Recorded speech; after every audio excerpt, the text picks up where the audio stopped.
শেলিশ food style নিয়ে এসেছে খুব সহজ ও দারুণ সুস্বাদু মটন রেসিপি।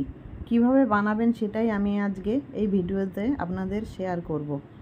সাথে কিছু টিপসও আপনাদের শেয়ার করব। আলু দিয়ে এরকম মাংসের ঝোল কার না খেতে ভালো লাগে। তাহলে মটন কারি বানানোর জন্য নিয়ে নিয়েছি 1 কেজি 250 মটন। তাতে হলুদ, নুন আর সর্ষের তেল দিয়ে মাংসটা আমি 1 ঘন্টা ম্যারিনেট করে রেখেছি। তারপর কড়াতে সর্ষের তেল দিয়ে আমি আগে থেকে কেটে রাখা আলুগুলো ভেজে তুলে নেব। এবার একটু হলুদ দিয়ে আলুটা ভালো করে লাল লাল করে ভেজে নেব। আলুটা আমার ভাজা হয়ে গেছে। ওই তেলে এবার 1/2 চামচ জিরে, তেজপাতা আর গোটা গরম মশলা দিয়ে দেব। এবার আগে থেকে কেটে রাখা পেঁয়াজ কুচি দিয়ে পেঁয়াজটা ভালো করে ভেজে নেব। পেঁয়াজটা আমার ভাজা হয়ে গেছে। এবার বড় চামচের 2 চামচ আদা রসুন পেস্ট দিয়ে দেব। আদা রসুনটাও ভালো করে কষিয়ে নেব যাতে কাঁচা গন্ধটা দূর হয়ে যায়। এবার এতে একটা টমেটো কুচি দিয়ে দেব, 2 চামচ লঙ্কার গুঁড়ো, 1 চামচ হলুদ আর 1 চামচ কাশ্মীরি রেড চিলি পাউডার। একটু জল দিয়ে মশলাটা কষিয়ে নেব।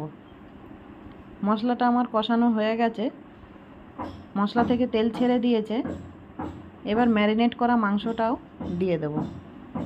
মাংসটা ভালো করে কষিয়ে নেব। মাংসটা যখন হাফ কষানো হয়ে যাবে তখন এতে আমি এই টিপসটা আপনাদের শেয়ার করছি। একটা জায়ফল আমি 2 টুকরো করে মাংসতে দিয়ে দেব।